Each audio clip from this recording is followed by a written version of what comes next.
Pelo fim do ano, fui acometida de contínua dor de cabeça, que quase não me fazia sofrer. Estava em condições de continuar os estudos e ninguém se preocupava por minha causa. Assim ficou a situação até a Páscoa de 1883, tendo papai ido a Paris com Maria e Leônia. Titia levou-me com Celina para sua casa.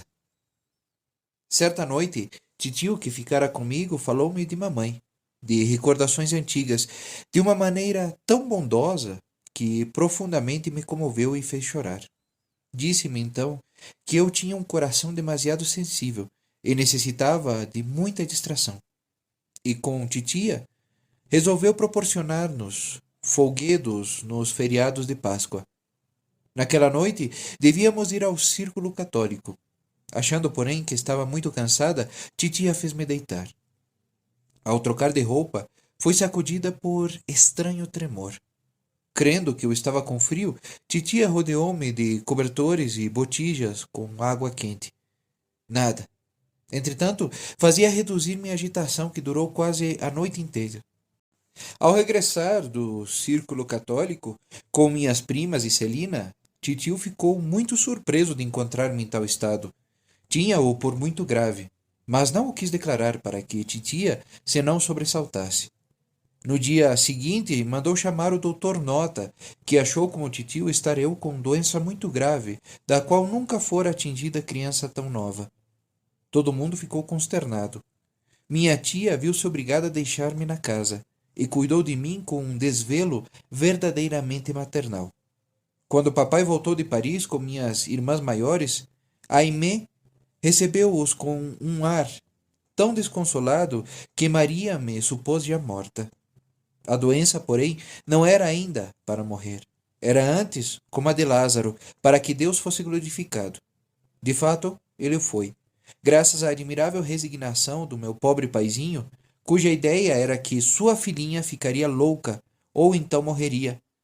Ele o foi, outro sim, graças à resignação de Maria. Oh, quanto não sofreu por minha causa! Como lhe sou reconhecida pelos cuidados que, com tão grande desprendimento, me prodigalizou. O coração dilatava-lhe o que me era necessário. Na verdade, o coração de mãe é muito mais sagaz do que o de um médico. Sabe adivinhar o que convém na doença da filha. A coitada da Maria teve de acomodar-se em casa do meu tio, por não haver então possibilidade de me transportarem aos Buissenot. Aproximava-se, entretanto, a tomada de hábito de Paulina. Diante de mim, evitavam de falar a respeito, sabendo do desgosto que teria em não poder assistir. Mas era eu quem muitas vezes tocava no assunto, quando dizia que estaria bastante melhor para visitar minha querida Paulina. Realmente, o bom Deus não quis privar-me dessa consolação. Quis antes consolar sua querida desposada, que tanto sofrera com a doença da sua filhinha. Notei que, no dia do noivado, Jesus não quer submeter suas filhas a provações. Deve a festa correr sem contratempos, como antegozo das alegrias do paraíso. Disso não deu ele prova já 5 vezes? Pude, por conseguinte, abraçar minha mãe querida, sentar-me em seus joelhos e cobri-la de afagos. Pude contemplá-la tão encantadora em seu branco ornato de noiva. Oh, foi um dia radiante de permeio em minha sombria provação, mas o dia passou com presteza. Tive logo de tomar a carruagem que dali me levou bem longe de Paulina, bem longe do meu amado Carmelo.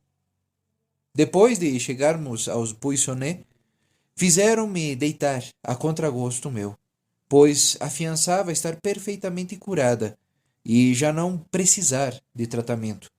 Ainda mal, não me encontrava senão no começo de minha aprovação. No dia seguinte tive uma recaída e a doença agravou-se de tal maneira que, por cálculos humanos, eu já não podia sarar. Não sei como descrever doença tão estranha. Persuadi-me agora de ser obra do demônio, mas bastante tempo depois da cura, acreditava ter ficado doente por acinte, o que constituía verdadeiro martírio para minha alma. Falei disso com Maria, que me tranquilizou mais que podia, com sua bondade de sempre. Falei disso também em confissão, e meu confessor tentou acalmar-me, alegando que não era possível fingir estado de doença ao ponto em que ficara. O bom Deus, que indubitavelmente queria purificar-me e, antes de tudo, humilhar-me, deixou comigo tal martírio íntimo até minha entrada para o Carmelo, onde o Pai de nossas almas me tirou, como que com a mão, todas as minhas dúvidas, e desde então ando perfeitamente tranquila. Não é de surpreender que receasse ter me fingido de doente, sem o ser na realidade, pois dizia e fazia coisas em que nem pensava.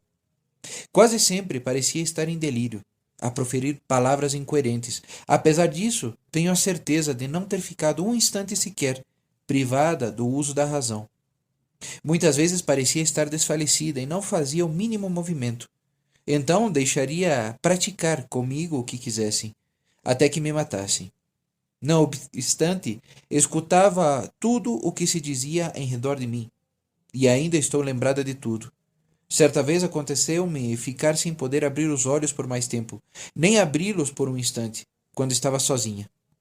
Creio que o demônio recebera um poder exterior sobre mim, mas não podia cercar-se da minha alma nem do meu espírito, senão para me inspirar enormes receios de certas coisas, por exemplo, de remédios muito simples que em vão se esforçavam por me fazer tomar.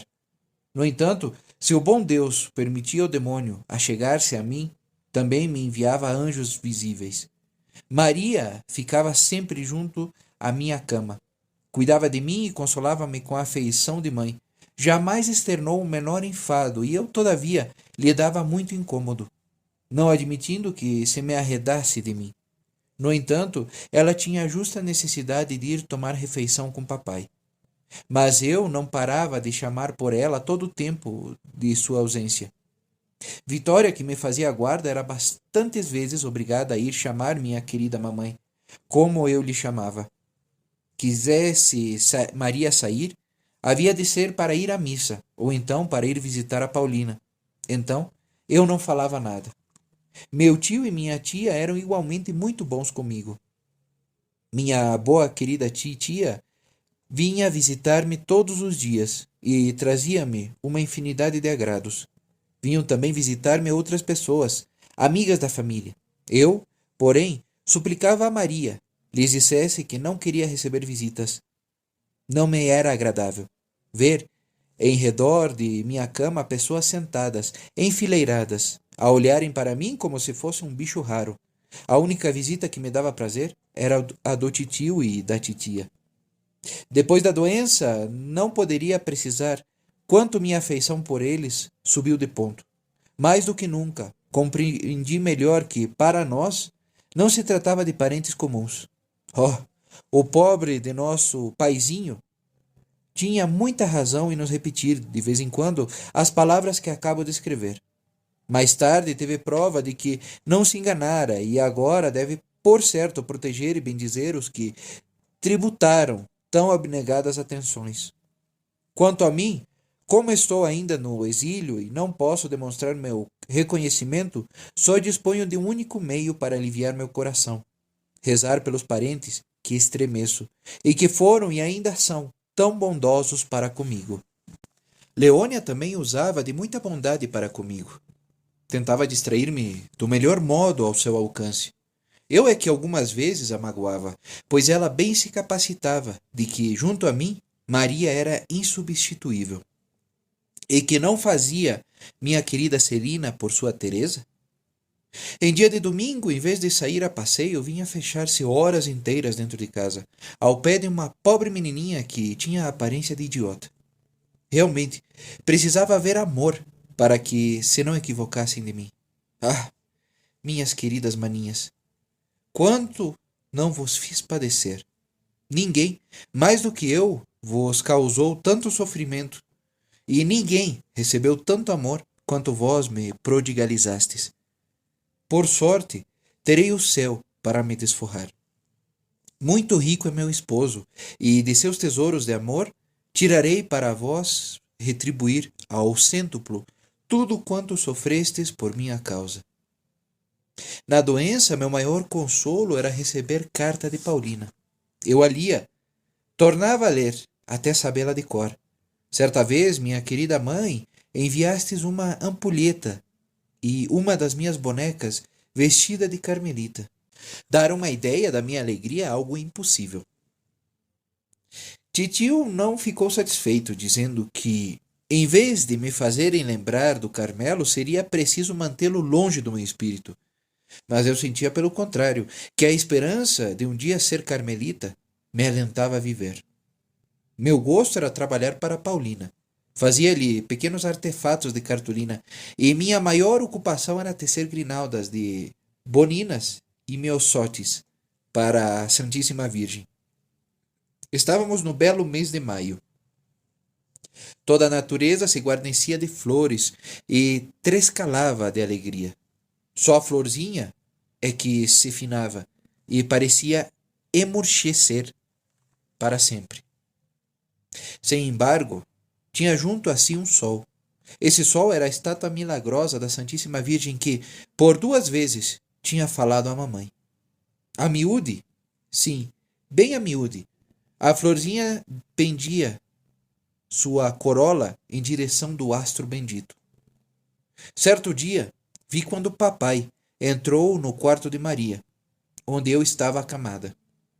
Deu-lhe, com expressão de grande tristeza, várias moedas de ouro, dizendo-lhe escrevesse para Paris, mandando celebrar missas em honra de Nossa Senhora das Vitórias, para curar sua pobre filhinha.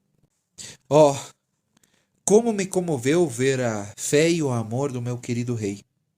Queria poder dizer-lhe que estava curada, mas já eram demais as falsas alegrias que lhe tinha preparado. Não eram, pois, meus desejos que poderiam produzir milagre, e para a minha cura se fazia mister um milagre. Havia mister um milagre, e foi Nossa Senhora das Vitórias que o praticou. Num domingo, durante a novena de missas, Maria saiu para o jardim e deixou-me com Leônia, que lia perto da janela. Ao cabo de alguns minutos, pus-me a chamar quase que à surdina. Mamã, mamã! Habituada a ouvir-me sempre chamar assim, Leônia não me deu atenção. Isso durou muito tempo. Então chamei mais forte e por fim Maria voltou.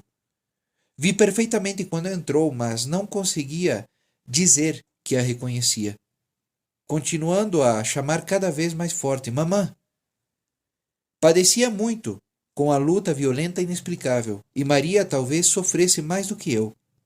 Após baldados esforços para me mostrar que estava junto a mim, pôs-se de joelhos perto de minha cama, com Leônia e Celina, voltando-se depois para a Santíssima Virgem e rezando-lhe com o fervor de uma mãe que pede pela vida de sua filha.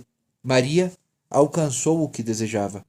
Por não encontrar nenhuma ajuda na terra, a coitada da Teresinha também se voltara para a sua mãe do céu, suplicando-lhe de todo o coração tivesse enfim piedade dela.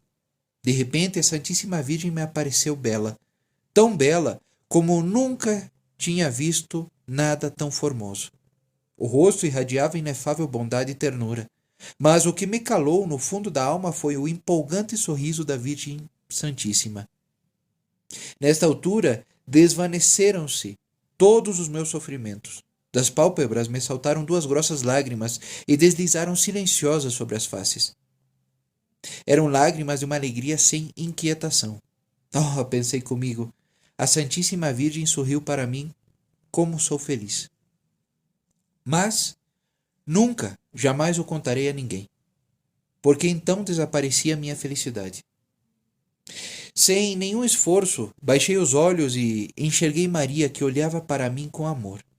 Parecia emocionada e dava a impressão de suspeitar o valimento que a Santíssima Virgem me concedera.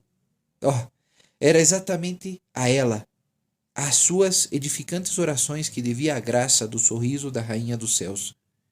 Quando viu meu olhar fito na Santíssima Virgem, disse de si para si: Teresa está curada. Sim, a florzinha ia renascer para a vida. O raio luminoso que a reanimara não pararia suas beneficências. Não atuou de uma só vez, mas de modo manso e agradável foi levantando e revigorando sua flor, de tal sorte que 5 anos depois ela desabrocharia na montanha do Carmelo. Como disse, Maria adivinhara que a Santíssima Virgem me tinha outorgado alguma graça oculta. Por isso, logo que fiquei a sós com ela, como perguntasse o que vira, não pude resistir às suas indagações, tão carinhosas e insistentes. Admirada de que meu segredo descoberto, sem que o tivesse revelado, confiei-o em toda a sua extensão à minha querida Maria. Mas, infelizmente, como eu tinha pressentido, minha felicidade ia desaparecer e redundar em amargura. Por 4 anos, a lembrança da inefável graça recebida foi para mim verdadeiro tormento espiritual. Não recuperaria a minha felicidade senão aos pés de Nossa Senhora das Vitórias. Quando, então, me foi devolvida em toda a sua plenitude. Mais tarde, tornarei a falar desta segunda graça da Santíssima Virgem.